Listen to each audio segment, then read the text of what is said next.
আসসালামু আলাইকুম রহমতুল্লাহ। আমি ডাক্তার মোহাম্মদ তোহা মিয়া, BASMS ঢাকা ইউনিভার্সিটি, সরকারি হোমিওপ্যাথিক মেডিকেল কলেজ, 23তম ব্যাচ। বাংলাদেশের বিবেকবান মানুষদের কাছে আজকে আমি একটা প্রশ্ন করতে চাই যে কোনো ডাক্তারের চেম্বারে চিকিৎসা নিয়ে যদি রোগী মারা যায়, তাও সেটা ক্যান্সার রোগী, অথবা কোনো হাসপাতালে চিকিৎসা নিতে নিতে যদি ক্যান্সার রোগীর অবস্থা খারাপ হয়, তাহলে কি সেই হাসপাতালকে বা সেই চেম্বারকে অথবা সেই ডাক্তারকে প্রতারক বলা সঠিক? আমি 2টা বা 3টা উদাহরণ দেই। আমার ভাইয়ের শালী ডেজি আপা, আমাদের বগুড়ার, জরায়ু ক্যান্সার ফার্স্ট স্টেজ। উনি হাঁটা চলা খাওয়া একেবারে সুস্থ মানুষ। ওনার ক্লাস 6-এ পড়া একটা মেয়ে ছিল। সুস্থ মানুষ গিয়েছে বগুড়া TMSS হাসপাতালে, বলেছে কেমো দিতে হবে। আচ্ছা, কেমো দিতে গিয়েছে। কেমো দেওয়ার 6 ঘন্টার মধ্যে উনি মারা গেল হাসপাতালে। সুস্থ মানুষ, ফার্স্ট স্টেজ জরায়ু ক্যান্সার, কিউরেবল। এটা আপনার যে কোনো ডাক্তারে বলবে এটা কিউরেবল। এখন এই TMSS হাসপাতাল যে কেমো দিয়ে মেরে ফেললো, আমি কি তাকে ভুয়া বলবো? আমি কি কেমোথেরাপিকে বলবো যেটা সারা জীবনের জন্য বাতিল, এটা আর কেউ নিয়েন না? মানে কেমোথেরাপি যারা দেয় তারা প্রতারক, এটা আমি বলতে পারবো? কারণ এই কেমো দিয়ে অনেকে হয়তো বা ভালো থাকে, কিন্তু ওনার শরীরে শ্যুট করে নাই, অথবা ডাক্তাররা স্টেরয়েড যে মাত্রায় দিতে হয় এটা মনে হয় ভুল করেছে, অথবা যে কোনো কারণে। এখন তো কেমোকে তো আমি প্রতারক বলতে পারি না। আমি তো ওই TMSS হাসপাতালকে প্রতারক বলে তো বন্ধ করে দিতে পারি না। যে ডাক্তার ক্যান্সার স্পেশালিস্ট, তার ট্রিটমেন্ট করছে, তার ডিগ্রি আছে, আমি তাকে কি প্রতারক বলতে পারি? কিন্তু রুগী কিন্তু সে মেরে ফেলছে। আরেকটা ঘটনা, আমাদের এখান থেকে যে সুস্থ হয়েছে ঢাকার জাতীয় সাংবাদিক সংস্থার দপ্তর সম্পাদক হেলাল সাহেব, ওই হেলাল সাহেব PG হাসপাতালে প্রাণগোপাল স্যারকে যারা চেনেন তারা জানেন উনি কি মানের ডাক্তার।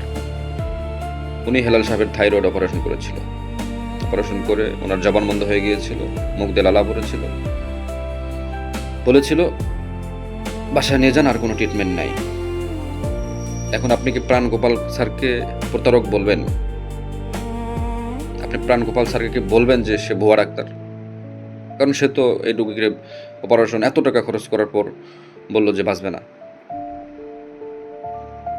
তখন সে আমাদের চেম্বারে এসে স্যারের কাছে হাউ মাউ করে কান্নাকাটি যে আমি আর বাঁচবো না। তো আমাদের এখানে চিকিৎসা নিয়ে সুস্থ হয়েছে, 20 বছর ধরে সুস্থ আছে। ঢাকা স্কয়ার হাসপাতাল, কুমিল্লা লাকসামের যে বাচ্চাটা আমাদের এখানে চিকিৎসা নিয়ে সুস্থ হয়েছে, স্কয়ার হাসপাতালে 10 লাখ টাকা খরচ করার পরে তারা বলছে তার মানে ব্লাড ভেসেল আর খুঁজে পাওয়া যাচ্ছে না, কেমোথেরাপি দেওয়া যাচ্ছে না, বাসায় নিয়ে যান, 2-3 দিনের মধ্যে মারা যাবে। এখন স্কয়ার হাসপাতাল কি প্রতারক? স্কয়ার হাসপাতালের সে ডাক্তার কি প্রতারক, ভণ্ড? এখন আসেন পয়েন্টে। এখন হলো গণস্বাস্থ্য হোমিওতে ডাক্তার SM সারোয়ার স্যারের ট্রিটমেন্টে, অথবা হোমিওপ্যাথিক আরও অনেক যারা ডাক্তার আছে তাদের ট্রিটমেন্টে ক্যান্সার রোগ সুস্থ হয়। কি রোগে ভুগছেন? ক্যান্সার, জরায়ু ক্যান্সার। সুমন ডাক্তারের কাছে যে যিনি ফটোগ্রাফি দেখছিল, তাকে আমরা ফোন দিলাম, ঠিক আছে রিপোর্ট নিয়ে আসছি। আমরা রিপোর্ট নিয়ে আসছি, রিপোর্ট দেখে ওই অনুযায়ী আমরা ওষুধ খাইলাম। স্যারের চিকিৎসা করবো, যদি বাঁচিতে বাঁচলো না মরে গেলে আমাকে আমি স্যারের চিকিৎসা করবো। আর আমি স্যারের কাছে আসছি, আসার পরে স্যারের আমার রিপোর্ট সব দেখছে। ইনশাল্লাহ দিলে আমি 4 মাস ওষুধ খাইছি, পরে ইনশাল্লাহ আমি অনেক সুস্থ। এখন এটা তো ক্যান্সার এমন একটা ডিজিজ, এটা তো আপনার বিদেশ থেকে ট্রিটমেন্ট করে নিয়ে এসেও অনেকে বাঁচে না, বা বিদেশের ডাক্তাররা চেষ্টা করে বলেছে ওনার আর চিকিৎসা নেই, বাসায় নিয়ে যান। আপনি তো সেই ইন্ডিয়ার যে ক্যান্সার হাসপাতাল, সেটাকে তো আপনি প্রতারক বলতে পারেন না। ইন্ডিয়ার যে ডাক্তারগুলা যারা বলল 3 মাস বা 6 মাস ট্রিটমেন্ট দিয়ে বলল যে আপনারা ট্রিটমেন্ট নেই, আপনি এখন মারা যাবেন, তাকে কি আপনি প্রতারক বলতে পারেন? সিঙ্গাপুরের যেই হাসপাতালটা, সে চেষ্টা করে সর্বশেষ বলল যে আপনার তো আর কোনো ট্রিটমেন্ট না, আপনি মারা যাবেন, আপনি কি তাকে প্রতারক বলবেন? অথবা পৃথিবীর অন্যান্য দেশে কোথাও কি এটা বলে? এখন তালাশ টিভি আমাদের ডাক্তার এস এম সারোয়ারকে নিয়ে যে স্যারকে নিয়ে যে এটা করেছে, প্রতিবেদন করেছে, আমাদের গণস্বাস্থ্য হোমে নিয়ে যে প্রতিবেদন করেছে, ওনারা প্রথম যে ক্রাইম করেছে, আমাদের সুস্থ রোগীকে টাকা দিয়ে বা ভয় দেখিয়ে বলানোর চেষ্টা করেছে যে আপনি বলেন আপনি সুস্থ হন নাই।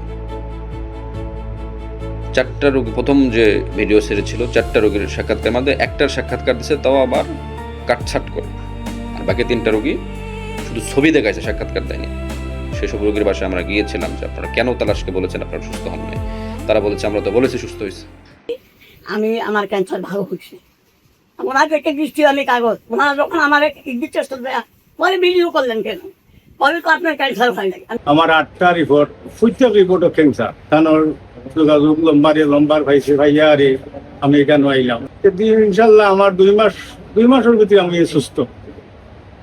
2 মাসের ভিতরে আমি সুস্থ হয়ে গেছি। 4 মাস ওষুধ পুরা খাইছি, আমি পুরা সুস্থ। কেমো দিতে হলে তুমি মারা যেতে পারো, 3টা কেমো দেওয়ার পরে তুমি মারা যাবে। তো আমি বিকল্প পদ্ধতি যখন খুঁজে পেলাম ইউটিউবে, যে doctor S M Sarwar sir homeo চিকিৎসা দিচ্ছেন, সেই অনুযায়ী আমরা আজ থেকে 3 মাস আগে এই জায়গায় এসে চিকিৎসা হয়ে আজ আমি অনেক সফলতা পেয়েছি ডাক্তারের কাছ থেকে। আমি অনেক সুস্থ আল্লাহর রহমতে। পরে আমার কেমো দিতে বলছে 2 লাখ টাকা, আর আমার 8 মাস পর মনে করেন কেমো দলে 1,80,000 টাকা করে চাইছিল, চিকিৎসা নিয়ে আর 4-5 মাস ওষুধ খাইছে। এখন আমি অনেক সুস্থ আল্লাহর শুকরাতে। জানুয়ারি 13 থেকে শুরু করে আজকে আমার 8 মাস চলতেছে, রানিং 8 মাস।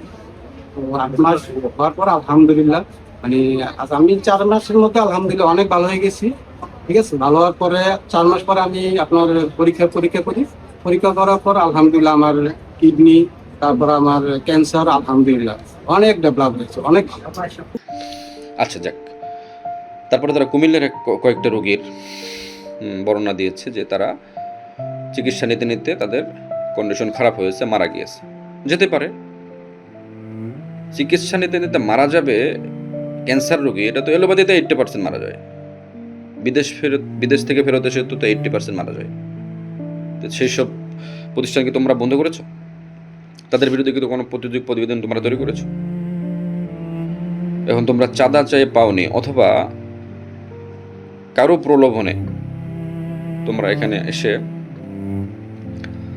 মানে আমাদের সুস্থ রোগীদেরকে চাপ দিয়ে তোমরা চেষ্টা করতেছো যে তাদেরকে বলানোর যে সুস্থ হয়নি।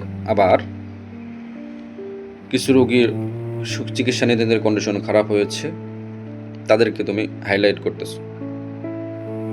এইটা তো ক্যান্সার রোগী চিকিৎসা নিতে কন্ডিশন খারাপ হবে, এটা তো এলোপ্যাথি ডাক্তাররা আগেই বলে দেয়। এলোপ্যাথি ডাক্তাররা আগেই বলে দেয় যে আপনাকে কেমো দেওয়া হবে, কিন্তু আপনি কয়দিন বাঁচবেন এটা নিশ্চিত না। এই যে বলার পরে সেই সব রোগী আমাদের এখানে আসে।